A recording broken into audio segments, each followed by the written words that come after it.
Welcome back to Timeless Messages from the I Ching. This is Stephen. Thanks for tuning in. I hope you're doing well. So the question for today's video is, what are the most important messages for viewers at the time they find this video? Most important messages for viewers at the time they find this video. And the two hexagrams that came through are number 10, treading, conduct, and number 61, inner truth. If you have the ability to close your eyes and just have some stress reduction and listen to these interpretations, that's fantastic. If not, I hope you can enjoy whatever else you're doing as you listen to this translation. Number 10, treading, conduct. Here we have the creative heaven on the top trigram and the joyous lake on the bottom trigram. The name of the hexagram means, on the one hand, the right way of conducting oneself. Heaven, the Father, is above, and the lake, the youngest daughter, is below. This shows the difference between high and low, upon which composure and correct social conduct depend. On the other hand, the word for the name of the hexagram, treading, literally means treading upon something. The small and cheerful, the lower trigram, tui, treads upon the large and the strong, Chien, the creative heaven. The direction of movement of the two primary trigrams is upward. The fact that the strong treads on the weak is not mentioned in the Book of Changes because it is taken for granted.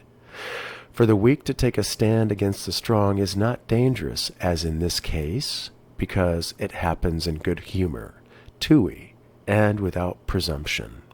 What is presumption?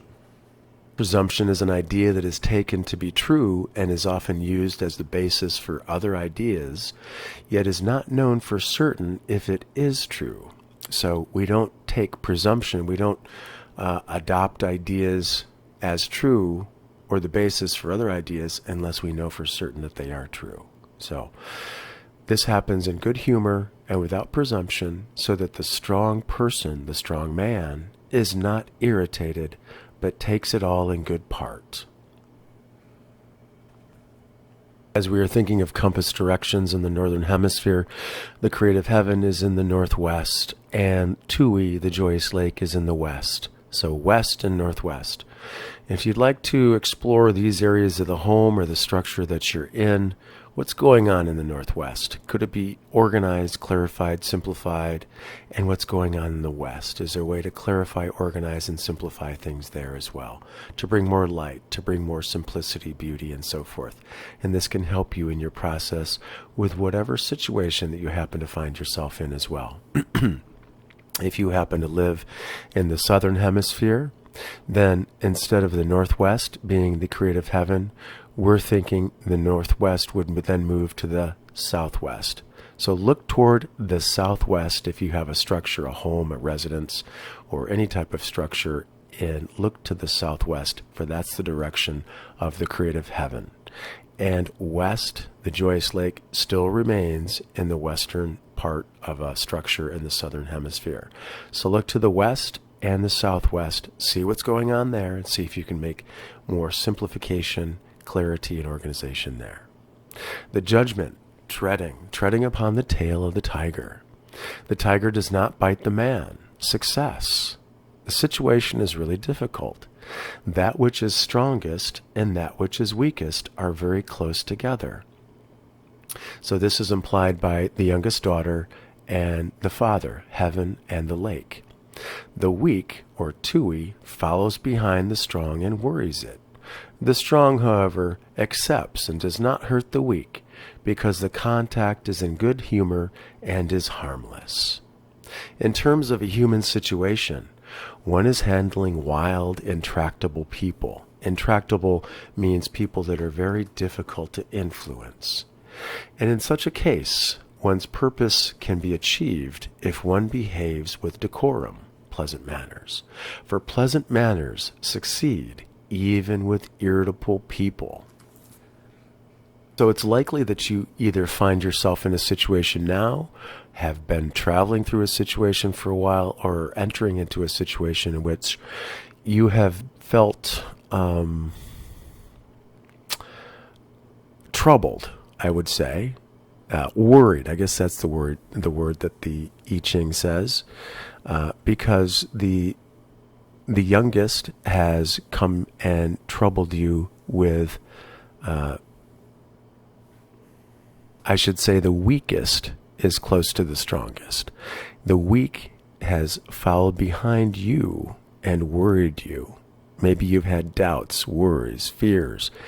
These could be considered the weak. Now, it doesn't have to be a person. It could just be weak properties within yourself. Worries, fears, doubts, and so forth have been perhaps persistent and have troubled you, worried you.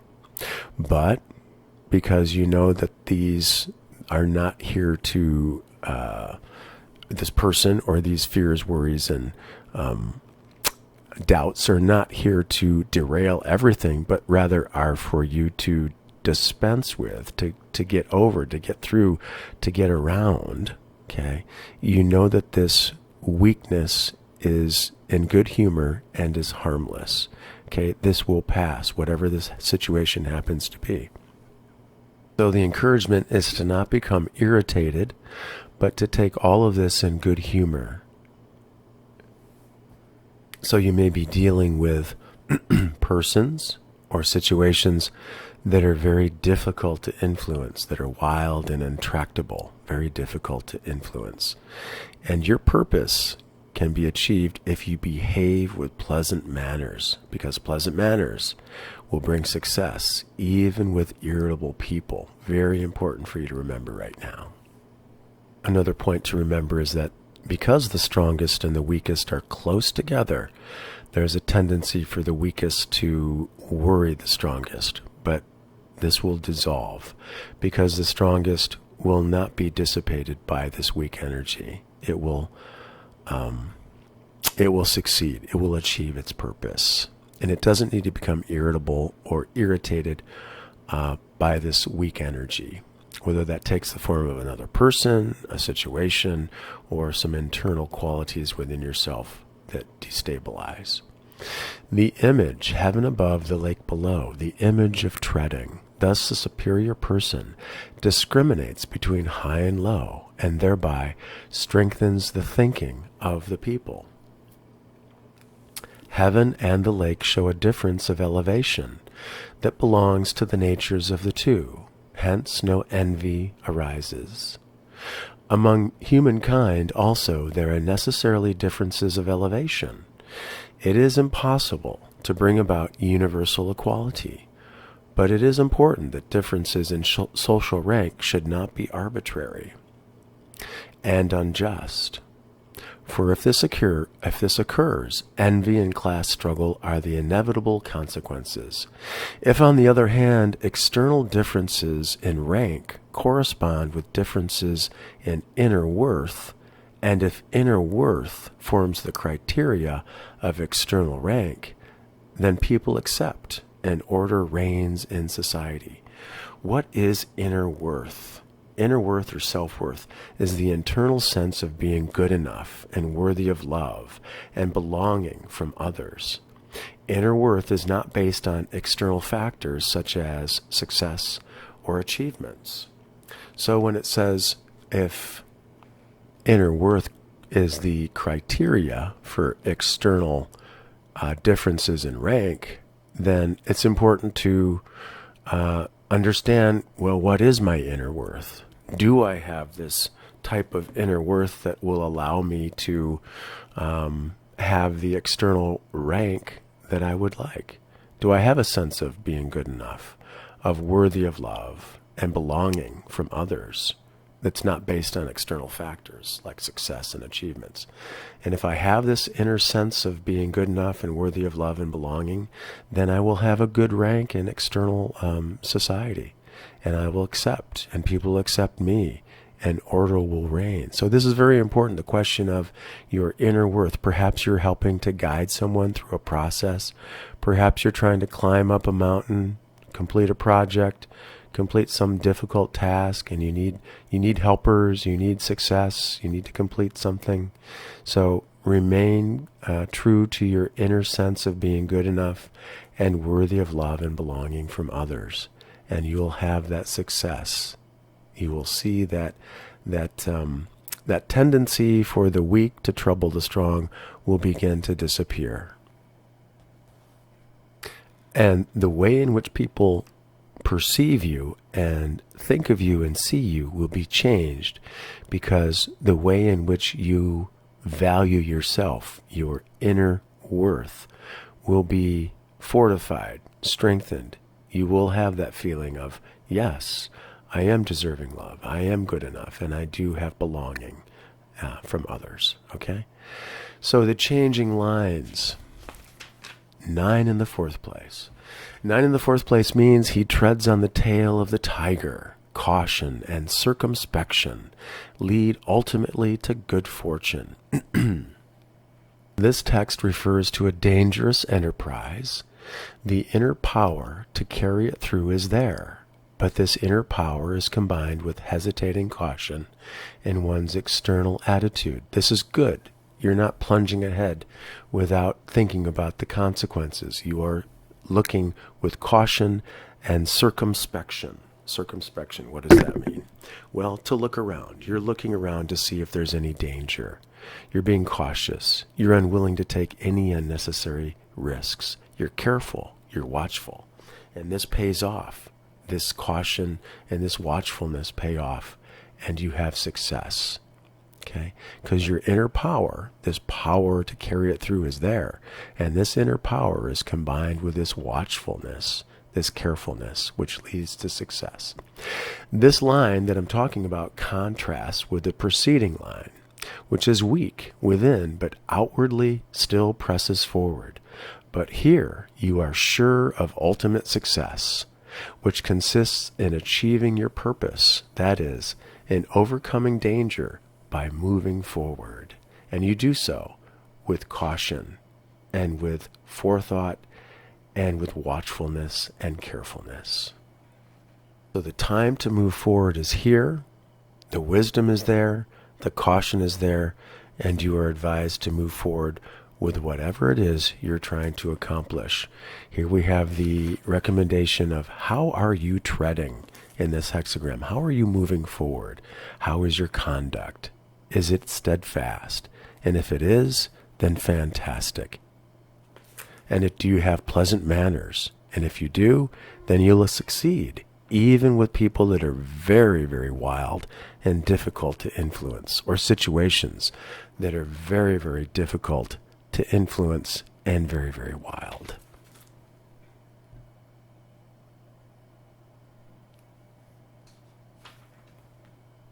So you are the creative heaven, you are the large and strong, and the small and cheerful has treaded upon you. But this does not worry you. This does not cause a major problem, because it is done in an innocent way, so that you, the strong and large being, are not irritated, but take it all in good part. So you let this pass and you move forward. You keep your patience, you maintain pleasant manners, and you maintain or improve the sense of inner worth, of belonging, deserving love, and feeling good enough. So even though the weak may have followed behind you and worried you, this is passing, and you are with all these different positive attributes such as patience and pleasant behavior, pleasant manners. You are succeeding even with irritable and difficult people or irritable and difficult situations. You are sure of ultimate success and achieving your purpose by overcoming danger and moving forward through caution and through the inner power that's been granted to you. The second hexagram, inner truth, number 61. Inner truth, we have the gentle wind above and the joyous lake below.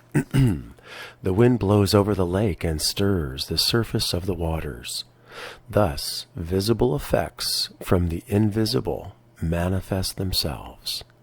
This hexagram consists of firm lines above and below. So we have yang lines, solid lines above, the two top lines, and the two bottom lines. While it is open in the center lines are feminine, yin lines. And this indicates a heart that's free of prejudices and therefore is open to truth. What is prejudice? Well, let's look at the word prejudge. To prejudge a person or situation, preconceived ideas or opinions that are not based on reason or actual experience.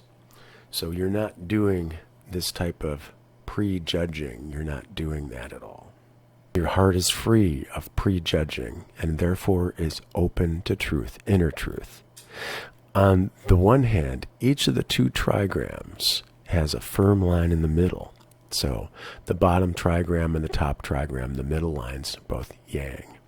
This indicates the force of inner truth in the influences that they represent. So strength. The attributes of the two trigrams are above, gentleness, forbearance toward inferiors, or willingness to extend yourself to inferiors, patience, tolerance, and below, joyousness and obeying superiors. And for such conditions create the basis of a mutual confidence that makes achievements possible. So you have tolerance toward inferiors, okay, people below you, let's say, and you have joyousness in obeying your superiors. And these conditions create the basis of mutual confidence that makes achievements possible.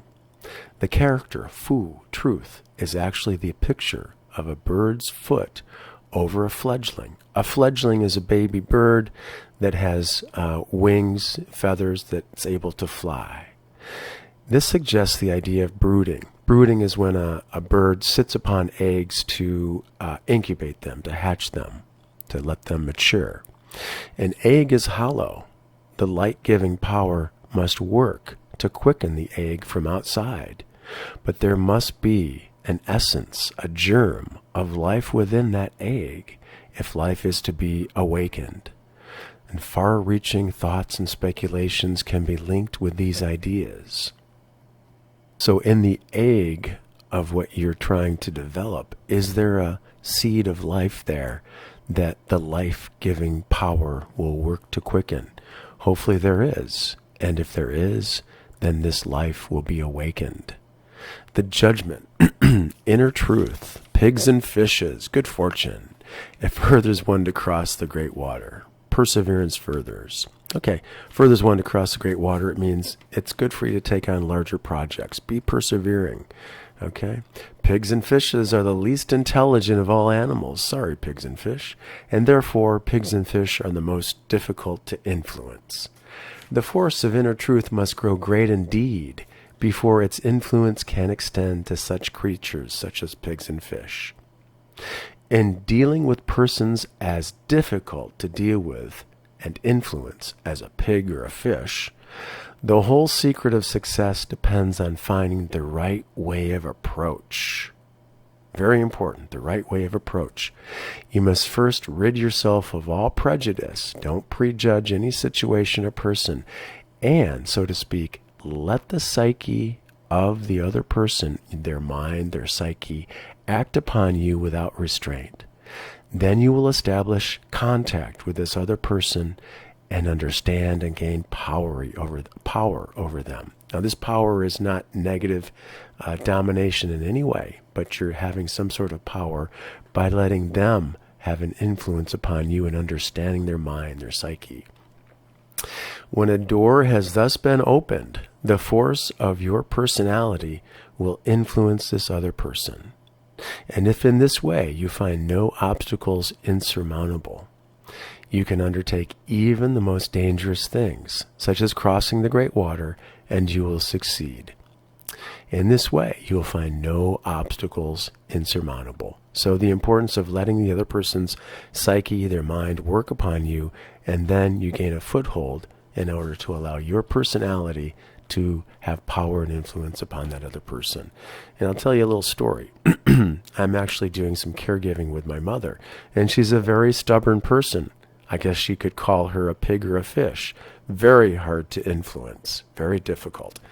But by allowing her to express what's in her mind and her psyche, in allowing her to have choice in terms of different aspects of her situation, her health care, and so forth, then she feels that she's heard, and then complementary so, I'm able to then speak very interesting ideas gently into her psyche, and then she has more receptivity in order for those ideas to take root and to succeed. It's important to understand upon what the force of inner truth depends. For inner truth, that force is not identical with simple intimacy or a secret bond. Close ties may exist also among thieves. It is true that such a bond acts as a force, but since it is not invincible, it does not bring good fortune. For all association that's based on common interests will only hold to a certain point, and where the community of interest ceases, the holding together ceases as well, and the closest friendships often change into hate. Only when the bond is based on what is right, on steadfastness, will it remain so firm that it triumphs over everything. What is steadfastness? Many different ways to look at steadfastness. Persistently doing what is right. A person who's steadfast is very devoted, they're loyal, they're not changing, they're decisive, they're dutifully firm and unwavering. They're steadfast, consistent. So if the bond between you and another person is based on decisiveness, being unwavering, not changing, being very devoted and loyal, then it will triumph over everything. And I can say that my relationship with my mom and helping her with caregiving is based on steadfastness. I am persistently doing what is right. I am very devoted. I'm loyal. I'm not changing. I'm being decisive. And I'm dutifully firm and unwavering. So the image, wind over lake, the image of inner truth.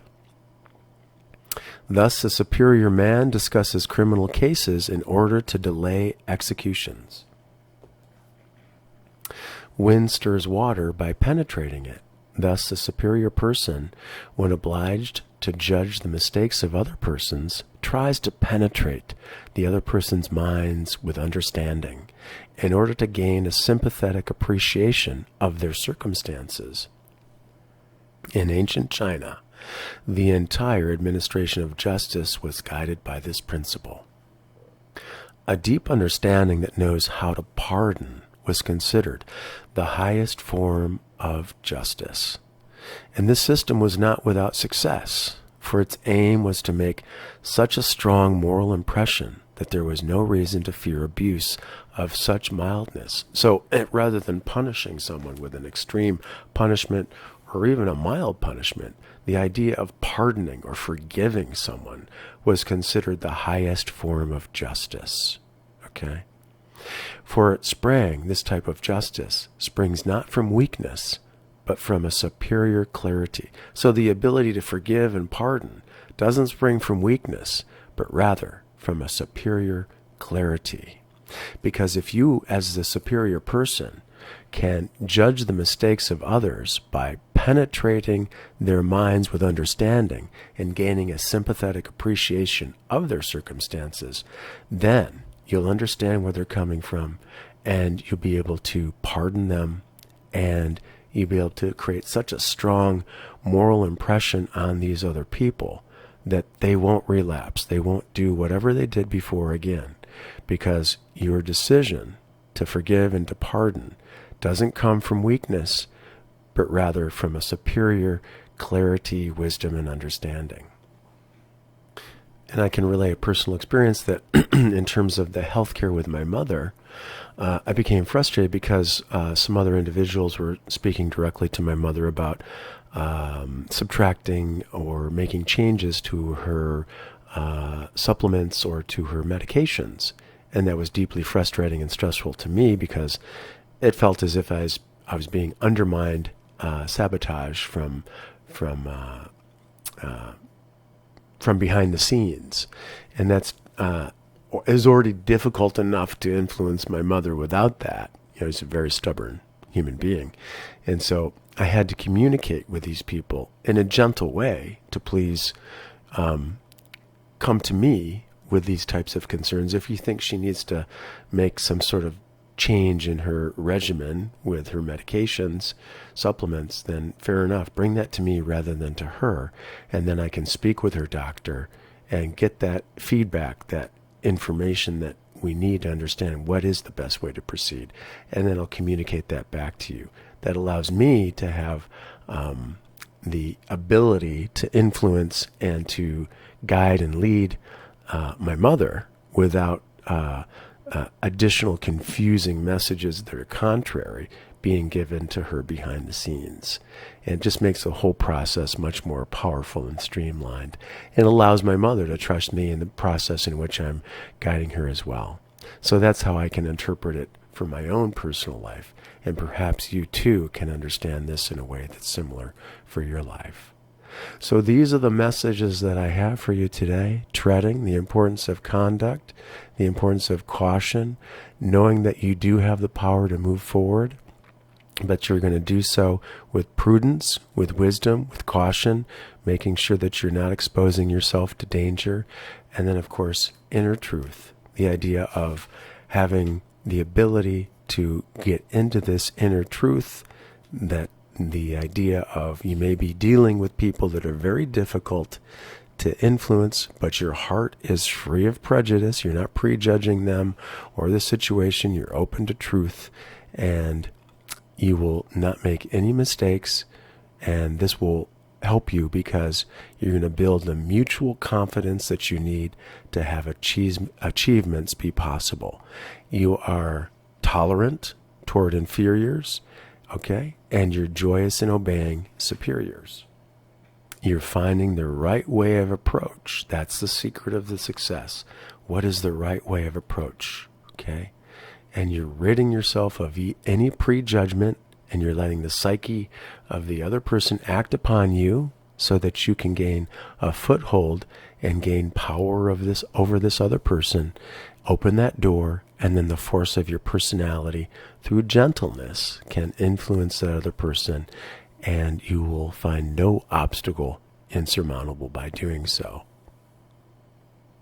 Also, you're understanding that the force or the power of inner truth does not lie with common interests, because those only will hold up to a certain point, but rather the force of inner truth is based on what is right, on doing what is right, on being steadfast, on being devoted, loyal, not changing, being decisive, dutifully firm and unwavering, and then you can triumph over everything.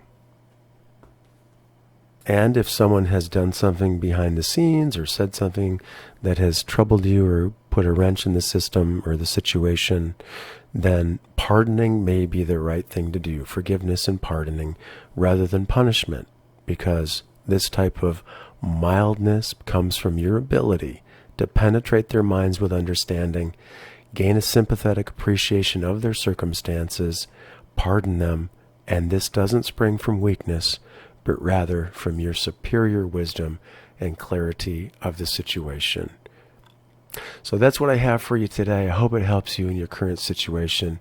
I would listen to this over and over again, try to incorporate the ideas as much as possible. Thanks for tuning in, and take care.